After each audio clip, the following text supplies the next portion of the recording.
एक गाने के पीछे 3 लोगों का कत्ल हो जाता है और गाने के बोल होते हैं, मैं तो श्याम की दीवानी हो गई। सुनने में बड़ा अजीब लगता है कि एक गाने के पीछे 3 कत्ल कैसे हो सकते। लेकिन कहते हैं ना कि जब गुस्सा आता है तो आदमी किसी भी हद को पार कर देता है। ऐसी ही एक कहानी निकल कर सामने आई जो कि उत्तर प्रदेश में गंगोह थाने में एक गांव लगता है सागाडेरा। उसी गांव की एक सच्ची घटना है। एक सच्ची घटना वहीं की हम आपको सुनाने जा रहे हैं। तो देरी न करते हुए कहानी को स्टार्ट करते हैं। इससे पहले मेरा नाम है अतुल तिवारी और आप जो एक सच्ची घटना सुनने जा रहे हैं वो है पूर्व जिला अध्यक्ष एक होता है। जब वो अपने घर में जिसका नाम योगेश सोहेल होता है, जब वो अपने घर में आता है तो उसकी पत्नी एक गाना गाती है कि मैं तो श्याम की दीवानी हो गई। वो उस गाने को सुनता है और सुनने के बाद उसको काफी चिड़न होती है। वो उसको मना करता है कि ये गाना मत गाया करिए। लेकिन फिर से वही होता है, जब वो फिर कहीं बाहर जाता है और फिर से जब घर में आता है तब भी उसको ये गाने के बोल सुनने को मिलते हैं। बार बार ऐसा हो रहा था। एक दिन आता है 21 मार्च 2025 के दिन, वो कहीं बाहर से घर पे आता है तो फिर उसको वही गाना सुनाई देता है। वो अपनी पत्नी को पकड़ता है, चोटी पकड़ के घसीटते हुए बाहर ले जाता है, पीटता है। उसकी पत्नी कहती है कि आप ऐसा क्यों कर रहे हो, पूरा मोहल्ला हंसी कर रहा है, सब जगह पे लोग बच्चे बच्चे हंसी कर रहे हैं, आप ऐसे नहीं करना चाहिए। तब उसकी कुछ समझ में आता है और वो मारता पीटता है, उसके बाद छोड़ देता है। सब कुछ नॉर्मल हो जाता है। शाम को सब लोग खाना पीना खाते हैं, आराम से सोते बैठते हैं।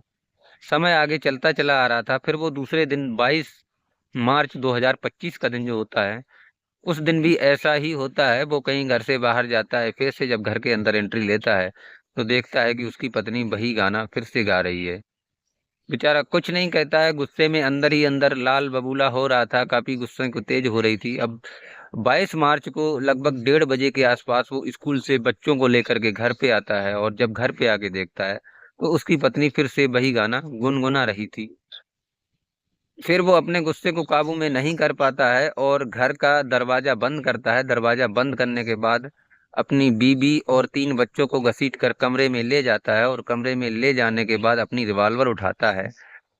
और जैसे ही वो इतना गुस्से में देखता है, उसकी बीवी कहीं ना कहीं पे समझ जाती है कि पहले तो कभी ऐसा नहीं हुआ, आज ये इतने गुस्से में है, कुछ गलत कदम ना उठा दे। वो उसकी बीवी उसके पैर पकड़ती है, माफी मांगती है और कहती है कि हमें इस बार माफ कर दीजिए, दोबारा ऐसा नहीं होगा। लेकिन वो गुस्से में इतना ज्यादा क्रोधित होता है कि वो बहुत सारी बातचीत करता है, अपने छोटे बेटे को लेकर के बातचीत करता है। कहता है ये कि ये जो बेटा है ये हमारा नहीं है, इसका जब हम डीएनए टेस्ट करवाएंगे तब हमको पता चलेगा ये किसका है।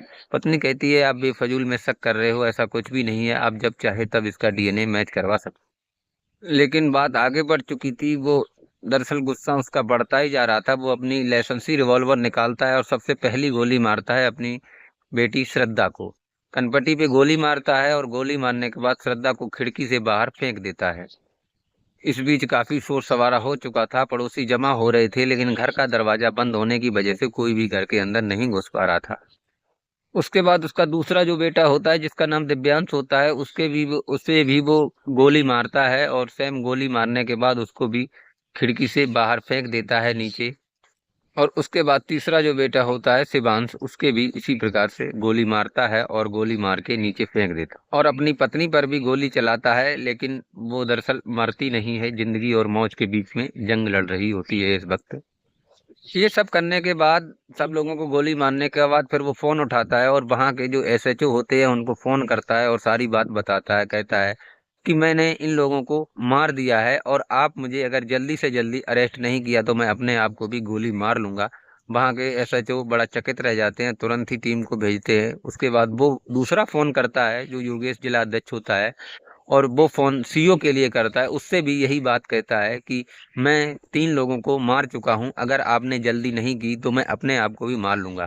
जल्दी से जल्दी पुलिस की टीम आती है वहां पर। सीओ, एसएचओ, एसएसपी सभी अधिकारी मौजूद होते हैं। तो आकर के देखते हैं तो 3 लाशें पड़ी हुई हैं, जिसमें से एक ने तो तुरंत ही दम तोड़ दिया था। बचे थे 2 बेटों को हॉस्पिटल ले जाया जाता है। हॉस्पिटल ले जाने के बाद वो बेटे हॉस्पिटल में दम तोड़ देते हैं। बचती है उसकी पत्नी, जो कि जिंदगी और मौत के बीच में जंग लड़ रही होती है।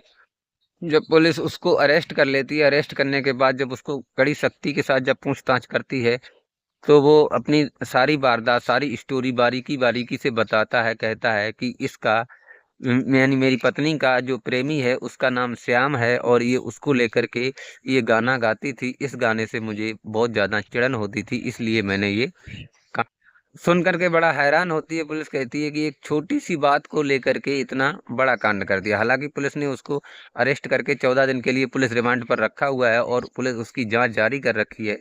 अब अगर कहीं ऐसा न हुआ कि जो है उसकी पत्नी का संपर्क श्याम से नहीं निकला, और उसको उसने तो जो करना था वो कर ही दिया है, तो उसकी तो सारी जिंदगी जेल में कटेगी, साथ ही साथ वो अपने आप को कभी माफ भी नहीं कर पाएगा।